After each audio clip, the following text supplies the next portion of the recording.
Happy Thursday, everybody. My name is Jonathan with Cinco Squad. It's only Trace Squad tonight. Jamie will be joining us here shortly. Running a little late from his practice, but I'm Jonathan Sawyer. With me are Mike Sano, Pat in the Hat, and Grandpa Jay will be here shortly. Bang, bang.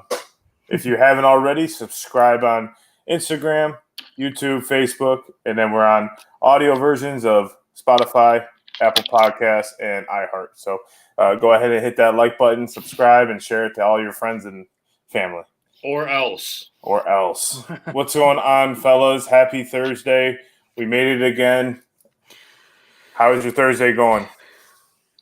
Tiring. Yeah. One of these days, Pat will answer with a different answer. Yep. Yeah, when I start getting paid for this shit, I don't gotta work a 40-hour work week, man.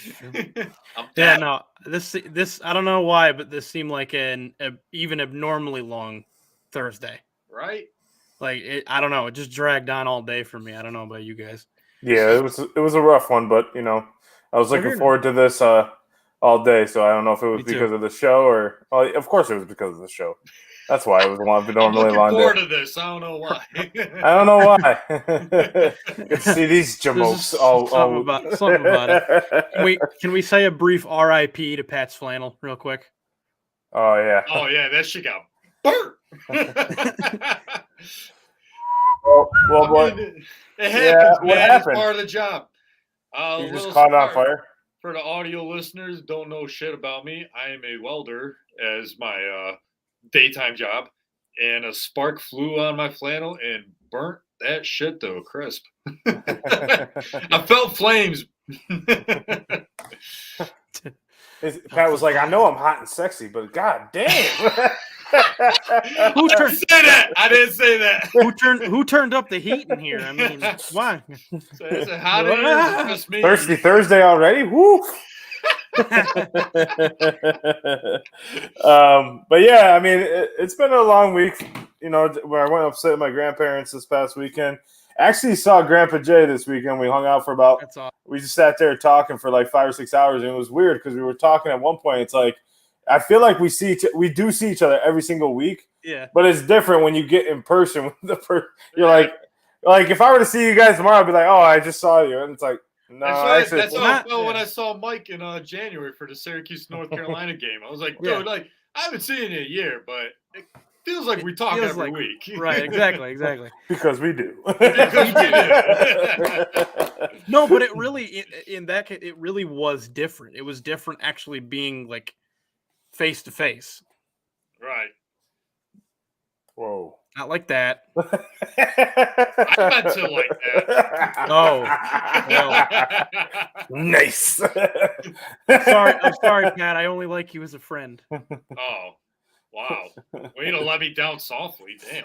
Well, I'd rather not string you along. Yes, Cinco Squad. What a gentleman.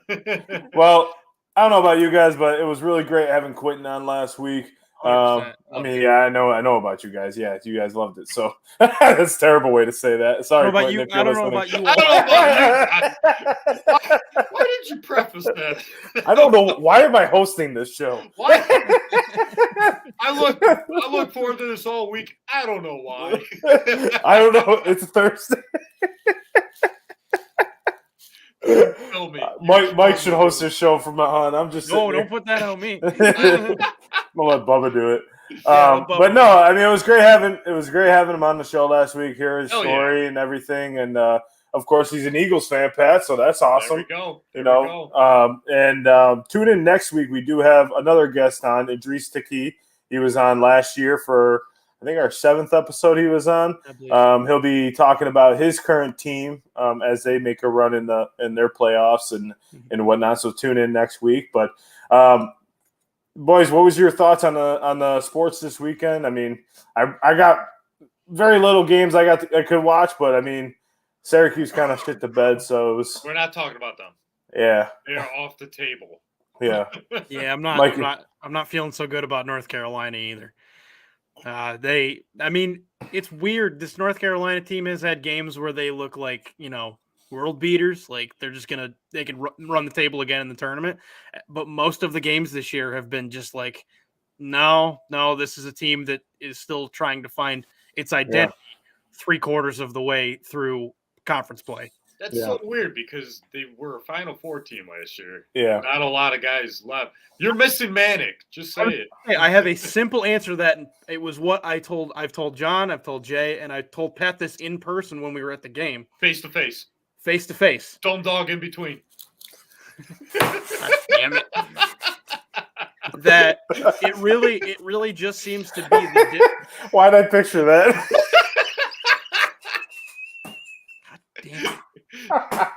Was it longways or sideways? Stop asking questions and let me finish my point. Oh, you know which way it was. Okay. God damn it. All right. Anyway, it really just does seem to be the difference between how Brady Manic fit into the team system and how Pete Nance does.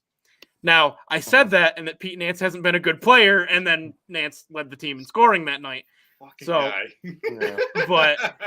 but no, honestly, it's just Nance is a different type of player than Manic. He's better defensively, or at least coming into, getting him to transfer in, considered better defensively than Manic, but he doesn't boast that 3-point shot from a power forward to stretch out the offense.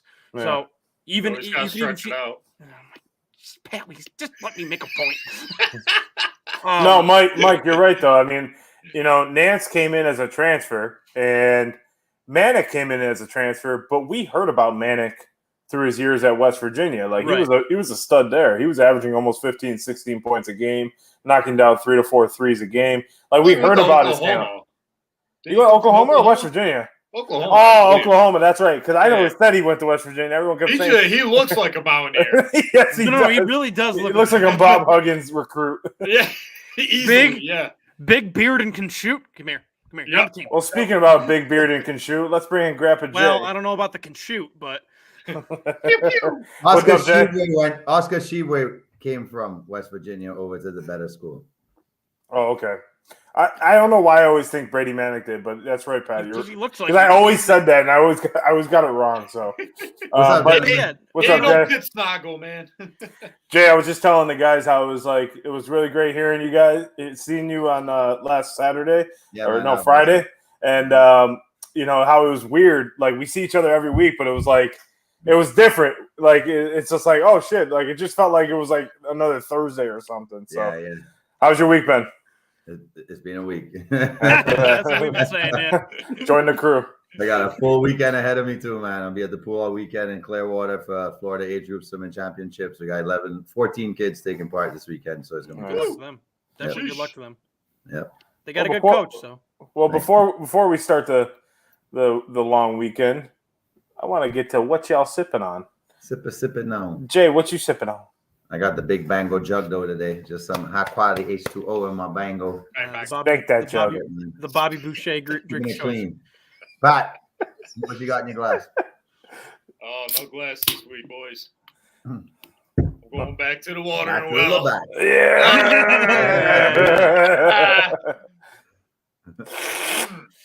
It tastes so good when it touches your lips. High quality Blue 2O. Blue 2O. Blue light. John, what are you sipping on? Just Pat, my. I'm surprised you didn't make a joke about blowing on 2O from Mike. That's how the show's gonna go tonight. Yep. I just got my jug and I got my Celsius grapefruit. Oh, no bane, huh? John, by the way. Oh, nice. Cheers, brother. Wait, whoa, what? You're drinking an energy drink? No, I'm not. I'm saving it for tomorrow. But if I don't take it out of the fridge, I'm going to forget it. So. Then the piece of resistance. What do we got, Mike? Milk Jug Junior, Jamie. Yeah, man, it's a half gallon. Come on, Unc. Yeah, this is a full gallon, brother. You guys comparing your jugs? Yeah, mine are bigger. Mike, what you sipping on? No, Tete.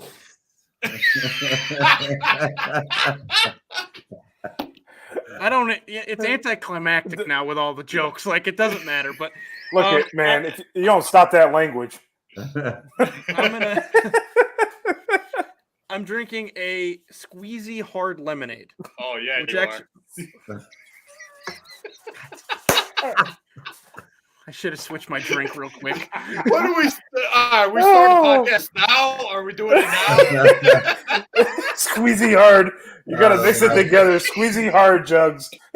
Squeezy hard lemonade. And we lost Pat. Woo! Squeezy hard. That does not taste good. That's the first. I know. In 48 episodes, everyone, Mike does not like his drink. Damn. I'll drink it, but I'll drunk I it. don't like you He's drinking. already drunk. He's already drunk. No, actually, I'll drunk. the I can drive. interesting. What seems to be the Ossifer problem? No, the one interesting thing about it is that it's from the brewery in Hamburg, which for those that are from the no, that's near Buffalo. Okay. Yeah. Where's Cheeseburg? It's on the other side of Buffalo. You got to pay extra to get to that town. Slice of cheese. Actually, you have to sacrifice your All right, boys. What are your husbands drinking? But I got Anthony coming in my defense. Stop making fun of Mikey. I respect the lemonade. All right, Anthony. Respect the lemonade. Love the lemonade. Squeezy hard. It really hard. does not taste like lemonade. So, the championship about the Pro Bowl. how did you guys? I really want to know how you guys did last week in your Payme parlay. So I was too I'll off. swing. I was too off. I was very close. Oh, If we did the original Payme parlay, I might have won. Arizona lost on a buzzer what's the beater. original? Miami lost on a buzzer beater. 3 games I lost on buzzer beaters. I was 0-for. Oof. Wow. I could have had 4 if the Timberwolves and Hornets didn't go overtime. Yeah. Damn. That's tough. So, what do you guys got for us this week? Winners. None but winners, baby. Yeah, As always, per usual. we're the only podcast people go to listen to do the opposite. Hey, as long as they Take it come over, listen, Jay. we're good. We're good. Yeah. Oh, no, I got my 5. Yeah, we Go ahead, Jay. already got them listening, so what do All I right, care so if they make money? welcome back to the segment of the show where Pat gets to predict everything you need to go against. Meanwhile, I'm going to give you the real winners this week. So I went Soccer on teams you never heard of. That backfired on me. Should have known it's near the March Madness, which means madness is bound to happen. So I'm only going to touch one NCAA game this week. That's going to be on Saturday. The team is playing the best ball in college basketball right now under the radar is Marquette. I'm going to take them to destroy St. John's at home. So that's a definite win for me with Marquette. The only game I'm touching on Saturday in college basketball. I'm going to go a couple of NBA games on Saturday night. Love Cleveland at home. They're going to be playing the Pistons. Pistons are pretty terrible on the road. Yep. I also realized that Milwaukee hasn't lost in like 2 months. So I'm taking Milwaukee to beat Philly and continue that streak. Oh, I think that means they're due. Nope. That means that I think they're going to go 20 plus on this win streak. For some reason, with the way the season is going, there has to be one team that has one of these wacky long win streaks. It's going to be Milwaukee going 20 plus. So I got Milwaukee over the Sixers, the Cavs over the Pistons, and then I'm going back to good old England, boys. Yeah, there it is. Back to good old England, where I'm taking the Arsenal to beat Bournemouth. And I'm going to take Brighton and Hove Albion to beat West Ham because West Ham cannot do anything on the football pitch right now. Positive. So that is my top 5 for the weekend. I got 2 top English. Top five. 2 NBA games, and I got Marquette, the hottest team in college basketball. It's a winner, baby. Put some dosh on it.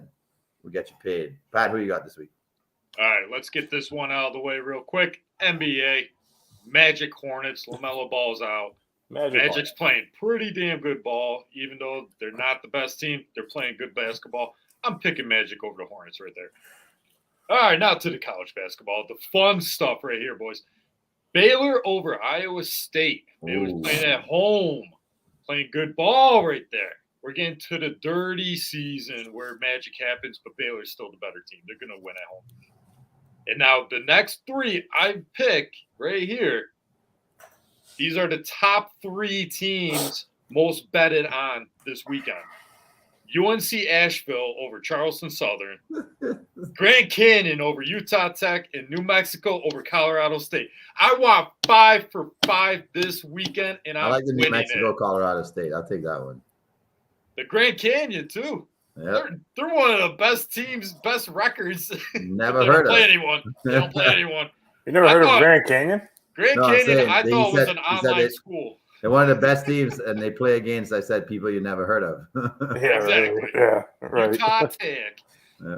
But that's Magic over Hornets, Baylor over Iowa State, UNC Asheville over Charleston Southern, Grand Canyon over Utah Tech, and New Mexico over Colorado State. Right. Go Lobos. Mike, you got your pick? Hold on, if you got yours, go for it because I'm still reviewing. I'm gonna go with Jay this week. Oh, boy. I'm in Oh, trouble. he liked that deli sandwich at West Ham, huh? Yeah. It's tough. What about Ham?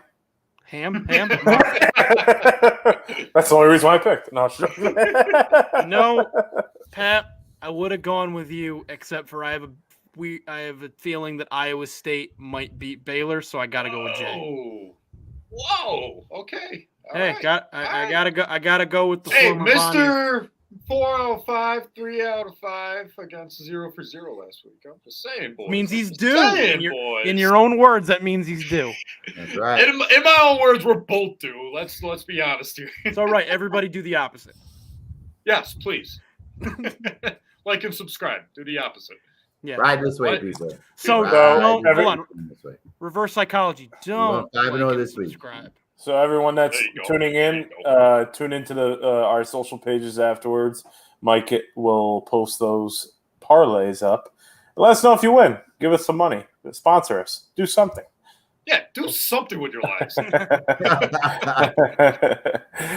But Jay, I was in the beginning of the show because you just came in late, but I was telling the boys how awesome it was to have Quentin on, and it's just great to have him on. And then next week we're gonna have Idris on the show, and just your overall thoughts on Quentin being on the show last week, and and his story. Yeah, I Quentin's definitely one of those success stories where some people, I think, let it gets to their head young. He seems to have never let it get to his head, even though people were saying he was nice from young.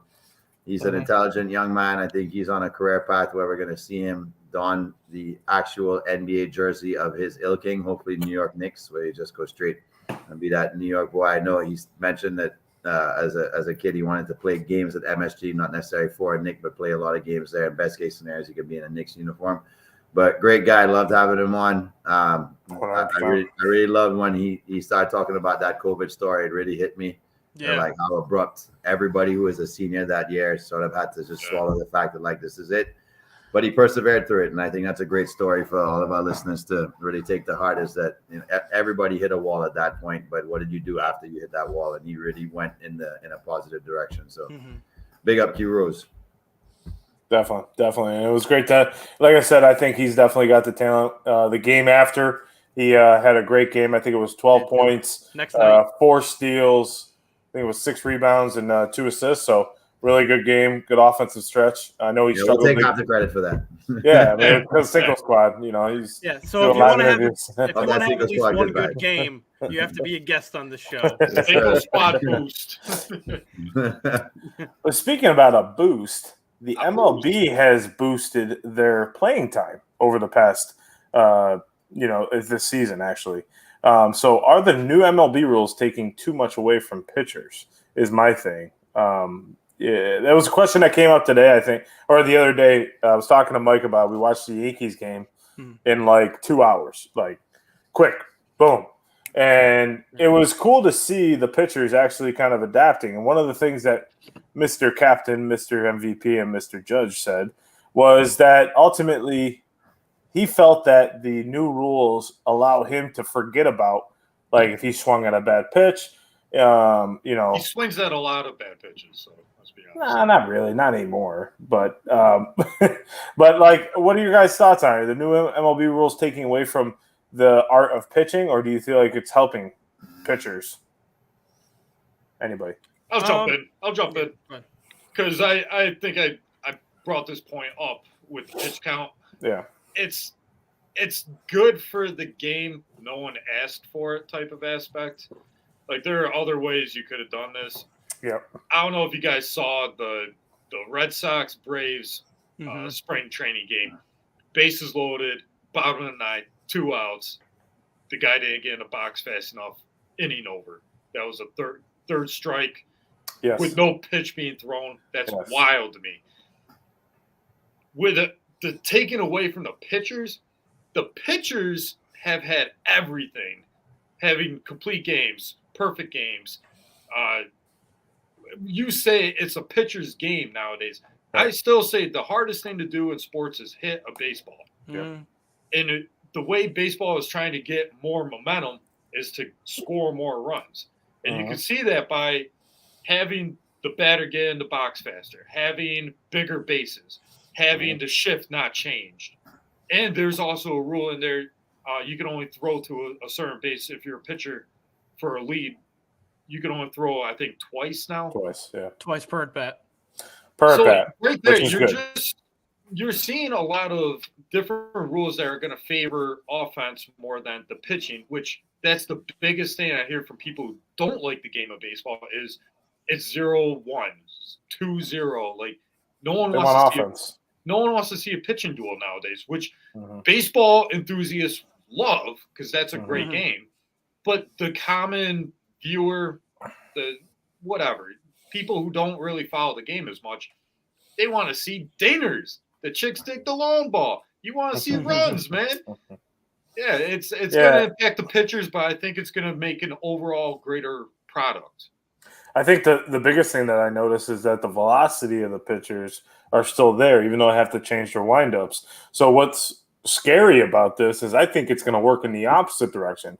As the velocity of the pitches keep going up and up throughout the game, and they're throwing 99 to 100, and it's quick, the batter really doesn't have time to settle into. Usually you could kind of, as a batter, not me because I sucked, but shut up, Pat.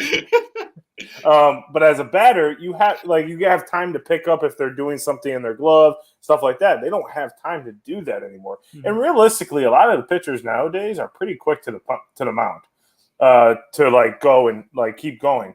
It's more of the older pitchers like Zach Greinke, Kershaw, who have that big wind up and have that that type of thing. So I think it's going to hurt more the older guys versus the newer guys who are already quick with their pitches. Jay, what you thinking? Well, I can see how this could be a positive for pitchers where, most sports you get into a rhythm, and when you're in rhythm and you become rhythmic, that's when you start to get a better feel for it. I think if you have somebody who you could locate the ball at, and that person has a rough time reading that particular location, you could attack it so fast that X person, whoever that be, can't make that adjustment on that at bat because they don't get to stall out as much. So I think you're right. I think this might favor the pitchers who could be in rhythm. I think it also favors the system that the Tampa Rays play, where you're going to start seeing pitchers subbed out earlier in the game, deeper bullpens. You're going to see more pitchers. You're going to see more combined total games or complete games by numerous pitchers. So that's going to become more the norm. And I think that's probably good for the sport because you don't want the pitcher to go as long because maybe this also could be an injury threat where there's more wear and tear happening faster, right? Because you're demanding a faster rhythm. So it works on both sides of the scale. The interesting part to me, though, is sometimes when athletes feel rushed, there's also the side to one person's going to read the other more. The batters never have to feel rushed. Like the batter can look at the pitch and take whatever pitch he wants. I don't think there's ever a rush on their part. Now I think the pitchers feel that pressure more than the batters themselves because you have to be able to locate and know that you're getting that signal in and not second guess it and say, hey, we just got to go. And sometimes and it'll be interesting to see who second guesses it and whether this will have the adverse effect, which is we want to see more home runs. Or the opposite effect is, are we going to see more strikeouts at the beginning of the season? Because maybe it affects the batters not being able to settle in and read on the pitch or the pitcher for the amount of time that they used to be able to, like you said, see what's going on inside the glove, read the pitcher's body language. So it's going to be a cat and mouse game both ways for probably the first 2 months of the season. And it'll be interesting to see how it continues to flourish going into the summer and who it really benefits this year. Well, like I said to a lot of people, baseball has a benefit that it's 162 games long. It's almost 6 months long. That they get the time to work out the kinks, right?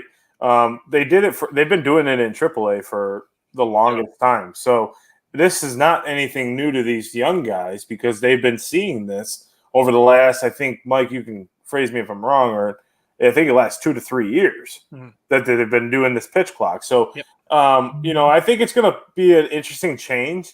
Pat, that did have a worry for me personally is the 3-2 bottom 9 bases loaded, down one wrong. It killed me. But better here to work out those kinks in a spring training than to work it out in October. If you don't have it down by October, in my opinion, would you guys be opposed to them not having that in the World Series so it's not decided that way? Yeah. I was going to say you could fix it right now. 9th inning, that's not a rule anymore. There, you already fixed the game. Because by the time you get to the 9th inning, if they're like an hour and 45 in, okay, so the 9th inning typically they have statistics on how long the game goes after that. So realistically, it doesn't go that much farther afterwards. And Mike, do they have the person on second still? Yes. So I mean, even in the extra innings, they're at an advantage. So why not just take the pitch clock out, let the guys go as they go? But that could hurt too because going back to the pitch clock during the game, it could hurt them. But Mike, what you think? Yeah, so I think now that I was a little apprehensive about it going into spring training just because we didn't really know what it was going to look like for the top guys, the best pitchers in the game, best hitters in the game. But seeing a few games, both Yankees games and non-Yankees games that they've been broadcasting, I've liked it so far, and I think my thought really goes back to what Aaron Judge said, which is that he likes it because it allows him to stay in a rhythm at the plate, and it doesn't give him enough time to think about that foul ball he just hit that he should have hit for a home run, or that pitch he took, that he shouldn't have taken. And it got me thinking that I think it may have the same effect for pitchers. You bury a curveball in the dirt that you didn't mean to, or one slips and you give up a home run, on to the next one. You don't really have time to think about it.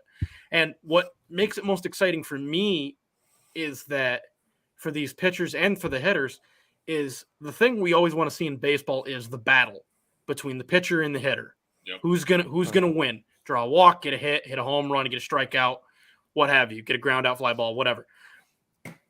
This allows them to stay in the battle. We don't have to wait another minute between pitches, right? And it gets boring and it gets long and drawn out. 10 pitch at bats now might only last a couple minutes. Yeah, I mean, Wandy Peralta today had a 20-second strikeout. I was just going to bring that up. Did you see the video of the side-by-side from him and Chad Green? Yeah. He got 3 strikes, 1 strikeout. He got that in the time of 1 pitch from Chad Green last year. Yeah, and Mr. Cinco Trey sent in our group chat. Zach Greinke took him to pitch 1 pitch. They completed the entire Kentucky Derby.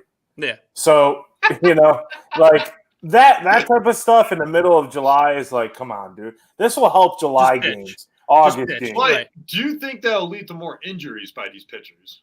That's what I was thinking. I don't think so. How do you see? Because these guys are throwing the ball at like 100 miles an hour consistently. Right. And you're doing that in a shorter time frame. I mean, you're almost building yourself on the mound to hit those marks. You're doing it a shorter time. Which is why I think we'll probably see less complete games this season than we have in many seasons of past. We'll see less. A no-hitter, I think, will be more impressive. Yeah. And I think Jay, we're like you just mentioned, we're going to see more Tampa Bay Rays, Oakland A baseball because, can a pitcher go, long innings? Yeah, I think your number 1, number 2 should. But 3 through 5, are they going to go 5-6 innings, put the bullpen in? So it's a very interesting thing that I think baseball is trying to attract the younger fan. Where the older fans are I guess what like Pat said, the pitcher's tool is great in baseball, but the younger fans want to see action. That's why in football there's so many more penalties on the defensive side than there is offensive because we want to see more offensive plays. So it's just part of sports in the younger generation. They like honestly, I think if they just did the shift, the throws to the bases with a runner on there, and to increase the size of the bases like they did, I think that's all baseball really needed to do. I don't think they really needed a pitch clock. Yeah. I think it makes the job of the play-by-play announcer a little bit more interesting as well, right? There's less they can't go on the rants. banter in between. Oh my god! They have to be on their A game, ready to call that next pitch right away without the banter. But it may take away from the purist that likes to listen to a baseball game because of how certain players or student announcers would call the game. Because they call what's going on at the stadium, what's going around. Yeah, man, that's part of the baseball viewership. You got it's the ambiance behind it. I want Joe Buck saying nonsense and that I don't agree with. I want that middle of July, like nothing else is going on a Sunday afternoon watching baseball, But at the same time, the color guy's not going to have to tell like a 10-minute story on that one time he played Hank Aaron or whatever. You know what I mean? The same story every game. Baseball is history too. It is. So it's nice I love hearing about the history. Yeah. But for the casual, this is now more aimed for the casual fan. Absolutely. Yeah, you got to attract. I mean, Aaron Judge hitting all those home runs last year was excitement. Mike and I were in the stadium, and every time he got up to plate, everybody stood in the stadium. Oh, for sure. We were waiting for it. And it's like, that's what baseball wants, and they want the history. Pujols, right? So the question comes is, does the home run and like a lot of these records come into play now for a lot of the younger hitters being able to hit pitches that maybe aren't as effective as if they were to go from the rubber all the way to the plate? Like they have to be quick with their pitches. Like, do you think there's going to be a contestant for the Barry Bonds home run record? No. They would love Mike Trout to stay healthy for 5 years straight and see if he can, but that ain't happening. Yeah, that's not probably not. Hopefully not, but we'll see how baseball. I mean, I'm excited for this season. It's nice to have baseball in the air. I'll tell you what, if all the pitchers pitch like Wandy Peralta did today, that should be exciting. Oh, I know. Caught the ball, picked it up, boom. Caught the ball, boom. It was just basically like he was playing catch. That's also a different skill level right there. Correct. It makes me excited as a Yankee fan for Wandy Peralta's season. If that's how he's going to pitch this year, then awesome. I said it to John earlier in a message. I was like, listen, if this pitch clock is going to make him a better pitcher because this is his natural rhythm that he wants to throw at, awesome. Like that's more power to him. Yeah. And we have a comment here. Yeah, I was just about to put that up. Daniel Bakley says we're going to see more pitches, 5 to 6 innings or more pitchers pitching, and then instead of 7 or 8. And then teams could use openers more to go 2 innings than have starters go 3 to 8, which is actually a good strategy too. A la Rays. So Daniel, thank you for the comment. Appreciate that. Baseball teams are going that way too. Yeah, I mean, like it's not a bad idea if then you play into now I don't have a closer, but if your starter comes in at the 3rd inning, gets them warm up, gets them the nerves out of the way, that could work in their favor. But does it make it harder to watch a game that you're going to the next set of commercials like way faster? I mean, I know standing there watching the pitcher decide what to do isn't great, but I mean, all of a sudden it's like next TV timeout, next TV timeout. I will be furious if there's more commercials. But that's the end game, Pat. If you could sell more spots in a game, I hate it. That's why these TV contracts are justified. Yeah, I mean, ultimately, that's why every whistle in the Super Bowl is a commercial. Yeah, it's terrible. Now you got me thinking that this was all just money grab, and I'm gonna hate it. What isn't, bro? I know. I'm just excited for sports. What isn't? You think they're doing it for the fans? You're breeding this industry business. Business is business. Race against the machine, man. Fuck the system. Just like Tom in the Morello days of Rome and the Colosseum, we are do. the peasants, and King Caesar, whoever that be, says this is how it's going to be. Whopper. Yeah. Yeah, fuck Burger King too while we're at it. Yeah. Oh, you know there's gonna be like Arby's, 9 BK. We have the meats. So thanks, Arby's. Thanks, Arby's. Next commercial. Thanks for chiming in. Well, Jay and Pat, moving on to our next segment that we were supposed to do after before the All-Star, I think before or after the NBA All-Star game. Mike choosing his NBA team. Yes. And we have chosen Pat to purchase the authentic jersey for him. Yes. Wait, what? Who the hell agreed to that? Just don't light it on fire. You drew the short straw. I Sorry. bought it. I'll do whatever I want with it. Mike, I got your jersey. It's nice. Color twist jerseys. Boy, should we put Mike on the big screen? Yeah, we should. Please. Yeah. Can we Mike. have a game roll as well? I'm like, Oh, the pressure. Okay, so Mike chooses Squeezy an NBA hard. team. once we had it set that I was going to do this, I began to Hold on, time out, Mike.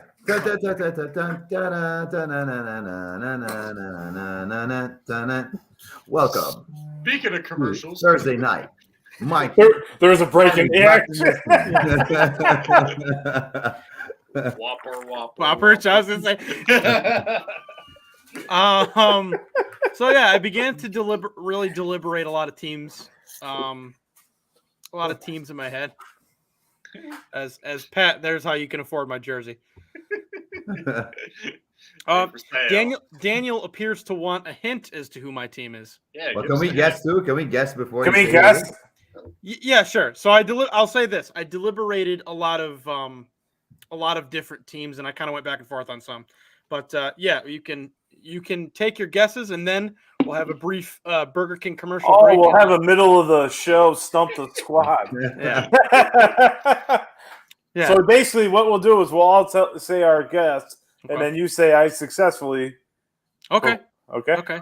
Yep. Aha. That should have been your stump the squad question. Who's my NBA team? Yeah. Oh, damn. Oh well, All I right. have a good one. All right, Jay, who do you think it is? Well, he's in love with Luka, but he hates Kyrie. So I think he would have leaned to Dallas prior to the Kyrie trade. I know he loves him some Joker as well, so I'm going with the Denver Nuggets. Interesting choice. Mm-hmm. Okay. Mike, you look like a Milwaukee Bucks fan. That 20-game win streak is appealing. It seems like the time to jump on that wagon. John? I think he's going to come join me in Miami. Out of here. And bring his talents to South Beach, Get out of here. which they don't play in. They play actually in downtown Miami, but whatever. But whatever. Hold on. What angle was LeBron at? Was he at like this one? No, he's at the other one. Yes, that's the angle. Yeah. Only he's at the Boys and Kids Club, so Yeah, exactly. run down there and I'll be on Boys and Kids. Wasn't he at the Boys and Kids Club in Cleveland? In Cleveland. Well, I gotta hold on. Let me go hop on the flight. Heartbreaker. All right, Mike. Okay, Daniel says he thinks I'm bringing my talents to Sacramento. I'll be one fan for Sacramento. I'm a Kings fan right now, man. Just sit up in the sit up in the nose. I don't know. I like longer hair De'Aaron Fox than I do short hair De'Aaron Fox. Short hair De'Aaron Fox is a beast, though. He is good. More aerodynamic as he runs. I love that it's the same guy. Just his superpowers were in the hair. Sean Hughes guesses the Charlotte Hornets. I was gonna guess the Hornets too. Okay, that'd be a wild card right there. Okay, dark horse. All right, has everybody got their guesses in? Doubles.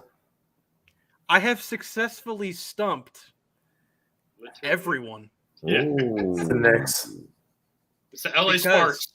I am staying home and cheering for the New York Knicks. Boo. I gotta stay home. That's a I'm coming home. Was it Julius Randle or was it the addition of Brunson? Was it Quentin Rose? Honestly, part of it is the fact that I could end up cheering for Quentin Rose. Yeah. No, honestly, I was thinking about it, and actually one of the answers I was thinking of was Charlotte. I did think about Charlotte because they're a very underrated team. I don't know. I thought about Charlotte. I thought about the Warriors because my favorite player has been Curry, just because I love his shot. But I just, not only that they play in the Garden with the Rangers, so that was kind of a that made sense to me. But like, yeah, the fact that it's a place where Julius Randle, rejuvenated his career. Kentucky. Well. All right, Mike. So wait, the big question is is that freaking jersey hanging in the middle. Are you going to replace that with another New York jersey finally, and just get rid of that damn thing that doesn't belong inside of the two New York jerseys? It's got my name on it. Also, it's Notre Dame. Like, I like Notre Dame. Also, I'm not gonna buy you a Knicks jersey. Indiana. Let's just get that out there. We know that, Pat. Westchester Knicks. It's gonna be Celtics. Get a Mellow jersey, John. Would be all happy. right. So, Mike, what jersey are you going to buy first? Mellow. Oh, Mello's up there. Get a Ewing. Marbury I could get a jersey. Ewing. I can't believe you. Marbury, bro. What the Quentin Rose, come on, man. Marbury. I'm gonna wait until he gets up to the Knicks, and then I will get a Quentin Rose jersey. I dare you to get a Latrell Sprewell jersey. Oh my God, number 8. Yo, that dude in games was crazy good. Yeah. I love Yes, him. actually- That's how I knew who Latrell Sprewell is. I was like, yo, he's cashing these. He's great with the Timberwolves. What are you talking about? Jeremy Yeah, Lin. Yes. Jeremy Lin. Insanity. Or John Starks. Yeah, I mean, or I could go with if I wanted to go with someone on the current team, I might actually get an Emmanuel Quickly jersey. Nice. Nah, you know what you should do? Where did Emmanuel quickly go to school?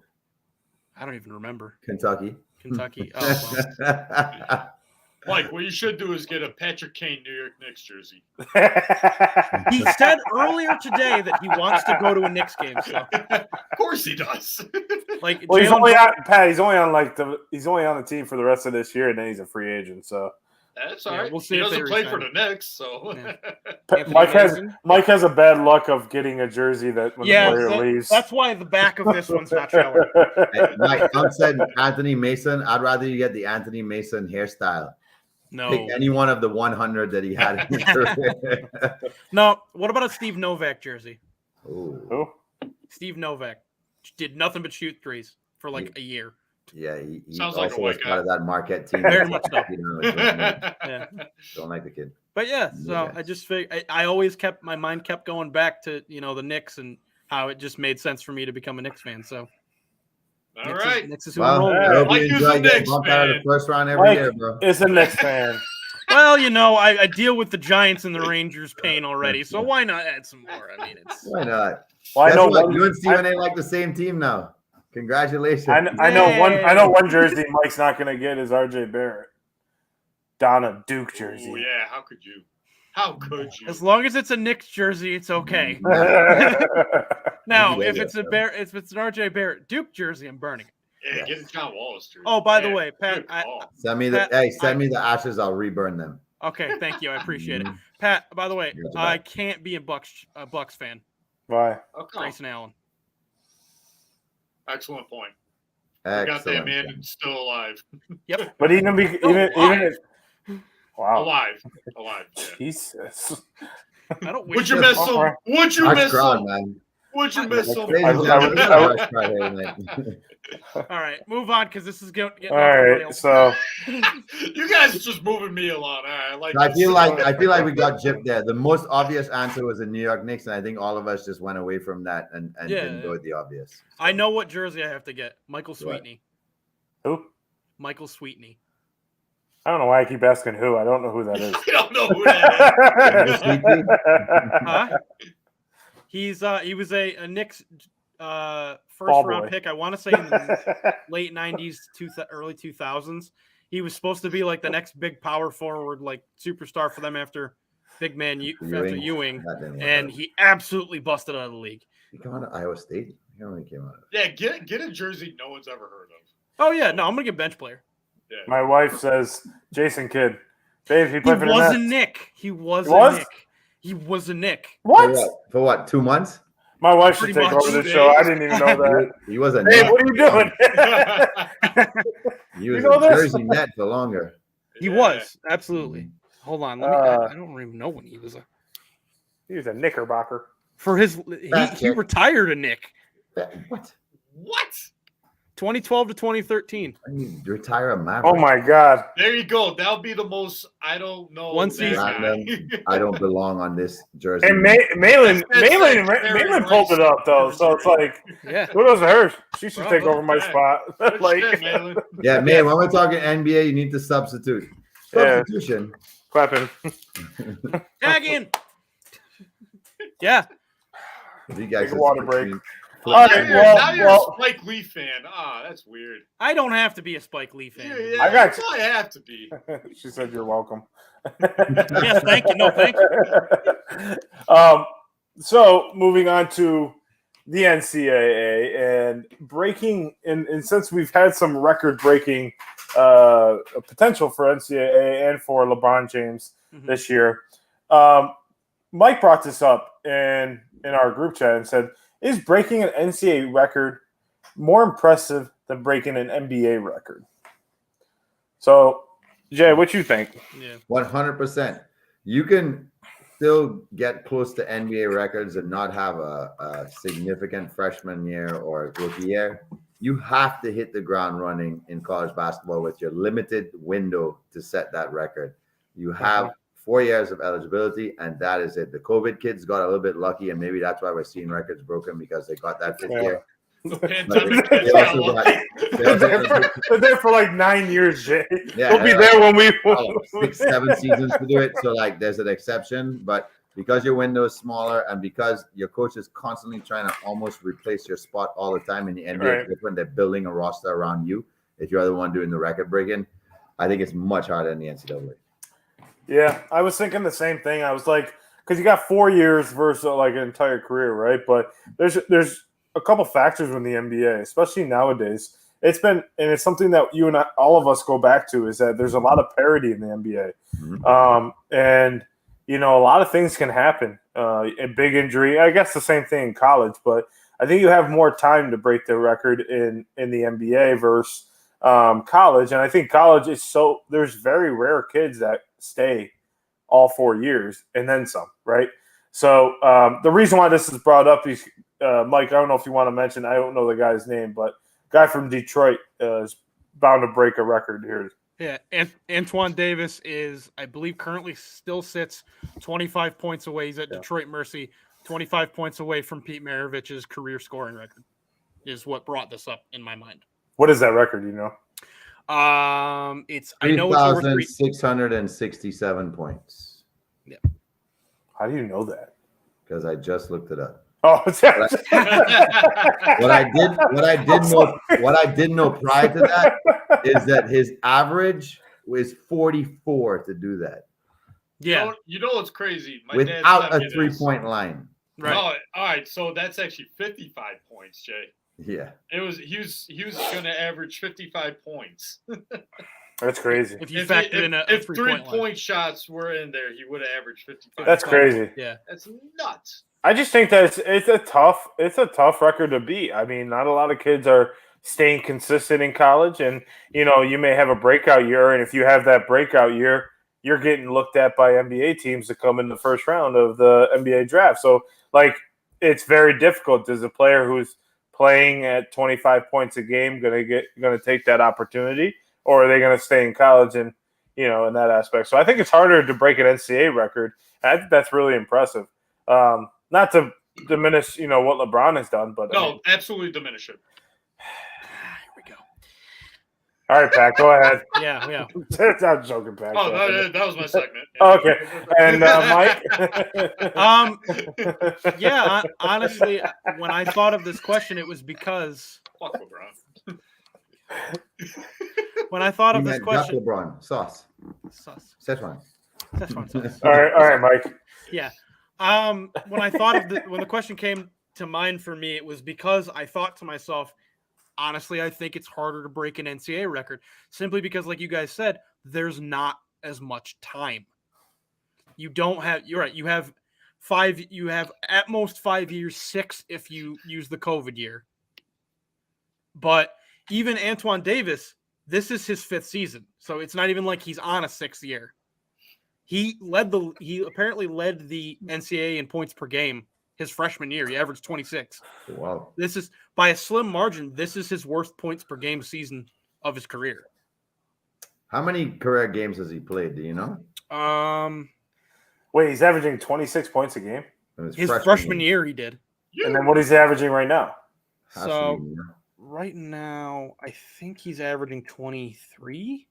Oh, okay. So not a huge difference. Not a huge difference. Like I said, by a slim margin. Yeah. But he's played. Still pretty good. I mean, like that's wow. And how hasn't he gotten any NBA looks at all? Is he because he's at Detroit Mercy? He's sick. He's listed at 6'1", 165, so he's a small guard. Yeah. Yeah. Oh, never mind. He's averaging 28.4 this year. I'm about to say. Yeah. Never mind. Yeah. But they're gonna get him that right. They're gonna feed him the ball like all game. Oh, they'll make sure he gets. Because they're playing on Saturday. He is 25 points away, Mike. Just so you know. He is still 25? Yeah, okay. And they play their last game is Saturday. So okay, so he's played 32 games this year, which brings his total game total up to 143. Pete did it in 83. Oh, it's Pete Maravich. Yeah, I was going to say it's longevity of the season too. But the other thing that struck me about it was like we said, like John said, parity in the NBA versus the NCAA. There's a lot of factors that go into beating an NCAA record, including how your team is. I mean, in the NBA, you've probably got, if you're on a good team, if you're a good player, you're probably on a good team. And if you're on a good team, that roster is going to stay pretty consistent, especially your starters, over the course of your time there. That's true. With minimal. A college, like, you just might not be able to bring in the same level of talent that you're losing each year. Yeah. So as who knows how good of Detroit Mercy teams he's had, which yes can increase his scoring, because if he's the main option and he's far and away the best option, he's going to get the ball the most, going to get the most touches, get the most opportunities to score. But at the same time, if you don't have guys that are on the same level of being able to get you the ball, get the rebounds, make the passes, allow you to get open, it's going to be tough to break these records. So yeah, I think I would also say that it's NCAA is a lot harder than the NBA. Mm-hmm. Yeah, I mean, I could see that. I mean, when I was thinking about when you were talking about the parity in the NBA right now, I think more kids are going to be staying in the NCAA. So I guess the question to you guys is, do you see this record being contested again if he does break it? With it being so hard because everyone's in the NBA is so young right now. There's only a small percentage of the guys that are 35 and over that are in the league that are playing effective minutes. Right. So do you see a lot of the guys that, staying in college and, ultimately contesting for this record? Yes. At some of these smaller schools, yes. I do still think with a lot of bigger programs, you are going to get a lot of talent leaving sophomore or junior year. Right. Also, too much ball to go around as well, even if you stay. Right. But yeah, for these these Detroit Mercies, these smaller programs, that this is the one big guy they get in the course of recruitment. Right. Yeah, I could definitely see another one of those, another Antoine Davis, for lack of a better comparison, being able to at least push for the record. Break the record, it may be tough because, like you said, he's averaging between 23 to 28 points a game his whole career. That's hard to do. Yeah. So, but I think there could be a few guys that stay 5 years and manage to at least push for the record. I think it's going to be tough because, when you're playing at these smaller schools, and especially with the transfer portal, it opens up for guys like this. So I'm surprised that it hasn't opened up a lot for this kid. Maybe he just wanted to stay home. Maybe that's his hometown. I'm not sure. But, a lot of the times, when a guy's averaging 26, 28 points per game for a small town school, the bigger programs come knocking and say, hey, come play on this, this court. Maybe he just didn't want to leave. I mean, who knows? I mean, he could have gotten the looks. That could play a factor in the breaking the record. So, I don't think we'll see the record broken in the NBA again for a while. So, not by the current crop. No, I don't think. I mean, the only player that was going to contest it was probably Steph, and he's too injury prone at this point in his career. He started off too slow, and ankle injury kind of set him back a year and a half, and so he fell off for a while. Dame. No, he's too old. Giannis? Hey, I think Dame's like 28, actually. Hold on. No, I want to say Dame's like 30. That's not old. Nah, but I think it's a record.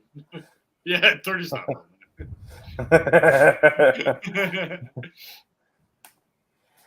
But yeah, I think that all of us are falling asleep over here. Sorry, long No, week. I'm reading the Michael. yeah, Lynch. or even the private chat. Yeah. Oh, No, Michael By Lynch is time we down take there it at to it would stop. be more great if he broke it while Tommy passed.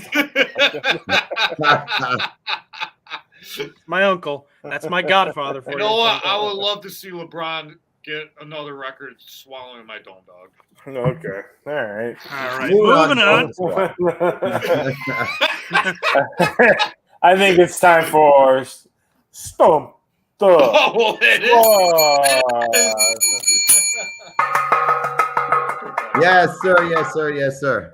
Ladies and gentlemen, if you are still with us, we thank you for joining us here tonight on I'm Cinco still Squad here. Podcast.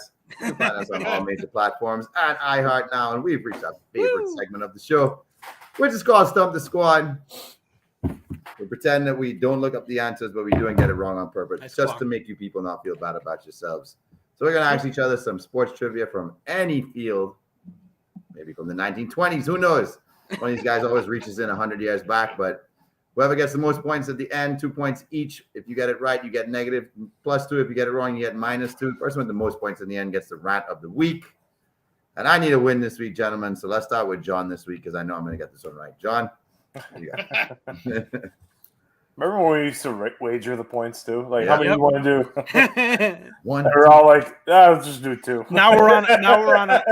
Well, you Well, can you see know the what- way to win. You know, it'd be interesting if one day we did like for one episode we did it for money. We're like, all right, I'll wager this, and like that'd be actually a That'd be cool cool. Yeah. cool segment if we did My that. Right. rant Yeah. would be how much I didn't want to do. What if that. all of us end in the negative? Who gets the money? The house? Who's the house? Trey, Mr. Trey, Cinco? We have to- Mr. Cinco. We have to donate it to a charity. Nice Yeah. one. All right, so this is a college basketball because we got college basketball championship week next week, and then the March Madness. Best time of the year. So, what active college basketball coach has been with the same team the most consecutive years? Ooh. Norm Stewart, Bobby Knight, Don Haskins, Mike Jarvis. Mike Jarvis. Mike Jarvis. You know what? Haskins. Is that the final answer? Wait. I have I feel like I'm wrong, but successfully stumped Jamie and Mike. It is Don Haskins of UTEP. Wow. oh, What a surprise! Pat gets the driller question right. Yep. baby! Get All right, Pat. Driller. All right, Driller, go ahead. That's his new All right. nickname. Let's get that shit out of there. All right. My question is baseball related because it is Ooh. spring training. Yes. Okay. My question is, who has the most MLB seasons stealing at least one base without being caught? Is it A, Ricky Henderson, B, Madison Bumgarner, C, Ty Cobb, or D, Greg Maddux? I feel like this is a trick question. So I'm Maddox. gonna go with Greg Maddux. Yeah. What was the question again? You'd think it's Ricky. Yeah. Who You'd think has- it's Ricky. Who has But the Ricky most? attempts too many to not get picked. Who has the most MLB seasons stealing at least one base without being caught? Can you read the answers again? A, Ricky Henderson, B, Madison Bumgarner, C, Ty Cobb, or D, Greg Maddux? Madison Bumgarner. Locked in, guys? Yep. Jay, we're probably wrong. Aren't we? Successfully stumped Jonathan Sawyer. It is Greg Maddux with 10 seasons. Yeah. Nice. I would have honestly pegged it at only at 3. I knew it was somewhere in the region of 5 or 6, but 10 is a long time. 10's a good amount. Mm-hmm. But how many of those seasons did Wow. he only steal one base? Like I wonder. 7. Yeah, it was good. Yeah. Actually, All right. if I didn't throw my phone, I would have looked at it. Who's next? Who's next? Man? Yeah. Fucking phone busted. Shit. Well, I got. You gotta pick. choose. Jamie, you're next. All right. In lieu I'm of our, still doing stuff here. in lieu of our Doing good stuff. friend, Senor Dome Dog choosing his NBA team tonight, I stuck with an NBA original question. Gentlemen, how many teams were in the first inaugural season of the NBA? How many teams were in the NBA? Was it 8, 10, 11, or 12? In the inaugural season of the NBA, how many teams did they start off with? 8, 10, 11, or 12? I want to say 10. 8. 11.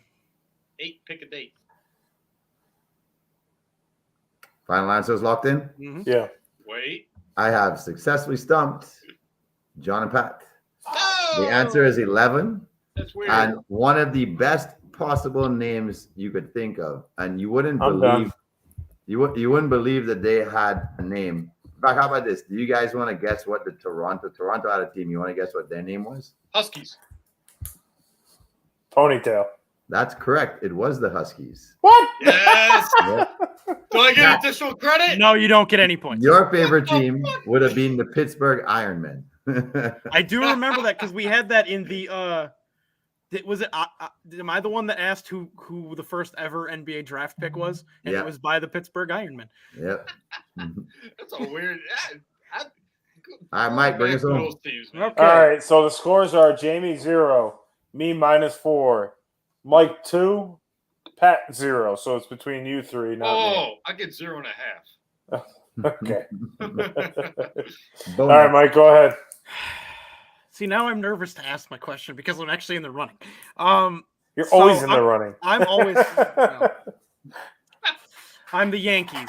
Every so often I win, but speaking of the Yankees, my question also lies within spring trading. Okay. And this shirt, which I got from my aunt Julie for late Christmas present. Nice. It is 60, as you can see, it has 62 on it. It is for the Judge's 62 home runs last year. And on the back, I'm wearing it so I can't show you, but it lists everyone he hit home runs against. You can take it off and show us. No, Okay. you don't want to see that. So what I need you guys to tell me is how many teams did Aaron Judge not hit a home run against last year? Boo. 2, 5, 10, or 0? No, it's not 0. Because he definitely didn't play enough teams to do. 5. He said 2, 0. 2, Okay. 2, 5, 10, or 0. I'm gonna say 10. What's this 0? So he plays half his games just against, well, Not half. no, about 8. 40% against the AL East. And then this year is the only year they're gonna start playing all the teams, so it can't be 0. They're gonna play every team in the league this year, so it has to be one of the other 3. 10. I'm gonna do 10. Okay, so final answer's locked in? Yeah. Because I don't think he played the AL West. No, he did. I have successfully stumped Pat. Yes. It is 10. Hey. I have the list Negative for you. half run. Aaron Judge did not hit a home run against the Atlanta Braves, the Miami Marlins, the Philadelphia Phillies, the Washington Nationals, the St. Louis Cardinals, and the entire NL West. Yeah, 'cause he didn't play him. Every place in him there has ridiculously long center fields. Like, But they didn't play them last year. That's why. Yeah. He definitely would have hit one against the Rockies. Yeah. Because I mean, his average home run was like almost 460, and that stadium is like all the way around. Thin air up there. Well, it's a tie between Mike and Jamie. Once again, you freaking guy. Once again. All right, so Pat, Hey, man. what should we do? Hey, man. Anybody in the audience wants to give us a question for Mike and Jamie? I mean, don't actually. Never mind, because you don't know the answer. Mike, ready? Who could hold for that breath for the longest? 3, 2, 1. Who can fall asleep first? right, I got it. I was faster. Am I awake? I'm never awake. All right, Greg Maddux was the oldest pitcher to steal a base in Major League Baseball game in the last 113 seasons. How old was he? 41. Whoever's closest. 41. He's gonna say 40. That was his answer. No. He's gonna do a Prices Right. Did on he me. sit? No, Go ahead, do it. I'm playing Prices Right Prices now. Right. My It's ass. like 41 was in 4 was months. he younger? So you said 41. Fuck. Was he younger? Or was he older?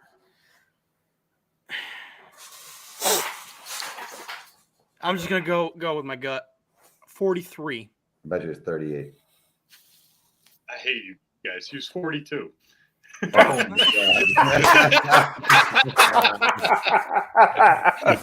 All right. All right. Well, that was me. I didn't think Hold on. I have to look up one. Hold on, I've got one. You've got one? Okay. Mike, we're just that good. I know. What color is my Xbox controller? White. Shit. I played your Xbox. Yeah, that's not fair. I don't know. How many ounces are in a Celsius can?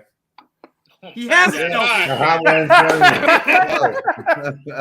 We're getting a little far from doing. All right. Rock, paper, scissors, shoot. Ready? We could just both do one. Yeah, let's go. All right.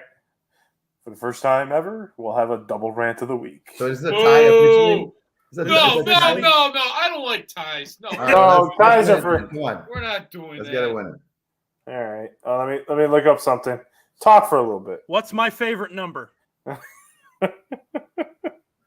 So, All right. So Wait, you got Right one? there.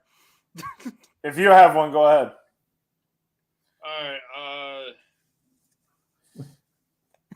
I got one if you want. Yeah. Just Okay. I didn't even know how to word that one. Which Ohio State basketball player scored the most points in his career? Was it Jerry Lucas, Jim Jackson, Dennis Hobson, John Havlick? Jimmy Jackson. That's what I was gonna say. Jerry Lucas, Dennis Hobson, John Havlick. Probably Havlick. Is it Havlick or Havlicek? Havlicek. Sorry. Okay. Of Boston Probably is Celtics Havlicek. fame. Between Havlicek and Lucas. You know what? Because we got to get out of here. I'll go with Havlicek. It's wrong. It's Jimmy Jackson. All right. All right. Feels better than a tie, boys. Feels better than a tie. Who won? Me. The guy's shaking his hands. All right, guys. So, as a huge college basketball fan, I think I've originally finally reached the point to say that I am disappointed in what is going on in college basketball right now. Not just on the men's side of college basketball, but on the female side of college basketball. The character of individual that is currently representing the schools in the game right now and the people that are being recruited in, obviously there's a disconnect somewhere between the intent of why they're being brought to the school. If the sole reason for bringing a player in is to try and win, and then opposite sides of both of these programs, the Kentucky women's program, they're not winning a game. So why go after somebody who has character flaw? And on the opposite side with Alabama, I think we saw the most disgusting display of class probably ever by a college athlete. Yep. But we know, I don't have to bring up what happened. We know what happened. And when I'm not going to rub that situation in or try and glorify it anyway. I'm just disturbed by what athlete is being brought into the game right now. And what coach would accept that and not have the balls to suspend his player for being that ridiculous? Yeah. Bama, gruesome.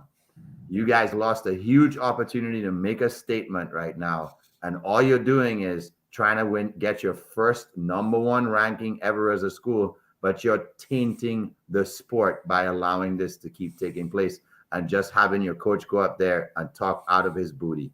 It's time somebody steps up and does something on that campus. And right now I'm disgusted by what I'm seeing. Please do the right thing. Sit the kid down. Do something to at least punish the kid even if he's not guilty of the situation we know he's being accused of, he's shown his hand, and his hand is disgusting and classless. I hope Bama loses in the first round of the tournament this year. Yeah, I mean, regardless of ultimately what he had a say in this whole like investigation that's going to go on, whether he did it or not, have some class, and that's why I kept saying all weekend it was a classless move. And don't sit here and say, "Oh, it was a TSA move." No, don't give me that crap. You haven't done it all year, and now you pull it out a week after you get alleged of this. That's basically saying, "Hey, I skated free." You know, bro, if his coach had stepped him and said, "I'm benching you for the first half," I wouldn't have ranted about this. Yeah. Just in that moment, be like, "That's it. I'm done with your shit. Sit down. I don't care if we lose this game. Your ass is on the bench for the first half. Get to the locker room, and I'll see if you even come out the locker room for the second half." Like, trust me, handle your business right there. He had a chance to make a statement, and he dropped the ball. Yeah, agreed. And it goes back to Pat's point. For you to not have any control over your players is a big piece of horse shit, honestly, because, how do you not have control over your players? And, it's a shame. It really is. Because if they do get bounced, I think he will get bounced. And, Sorry, Pat. Not to turn this into a segment, but you might be seeing a lot of that going on with NIL deals. You're paying these guys. They're getting in trouble. Coaches might not have much say as they used to. You're right. Yeah, you're right. You got a good point. I mean, money talks, as we talked about commercials and everything. Commercials and baseball. Get the fuck out of here. So, any final thoughts, boys? I know we just did right there, but any final thoughts on the weekend? Jay, best of luck to you and your young kids this weekend. Hopefully they crush it. Hopefully Syracuse pulls out a win this weekend and doesn't get embarrassed. No, don't. Beat them Hogs. Beat them Hogs. We're not playing the Hogs. We're playing Wake Forest. We are playing the Hogs. Oh, okay. I'm going out there to punch some pigs. You're right, Jamie. Yeah. Beat them Hogs. Well, everyone, thanks for tuning in. We appreciate it. Remember, next week, tune in. Idris Taki will be on the show. We'll get his thoughts on his season. His team is doing pretty well, he was telling me. So always good to hear that. And definitely look forward to next week's show. And it's the beginning of championship week. Agreed. So we'll see everyone. Make sure you like and subscribe on all platforms: YouTube, Facebook, Instagram, Spotify, iHeart, and Apple Podcasts. So appreciate everyone. Have a great rest of your weekend, and see you next Thursday. Mike, I hope we haven't jinxed the Knicks now. You like that. There he goes. He's doing it again. Yeah.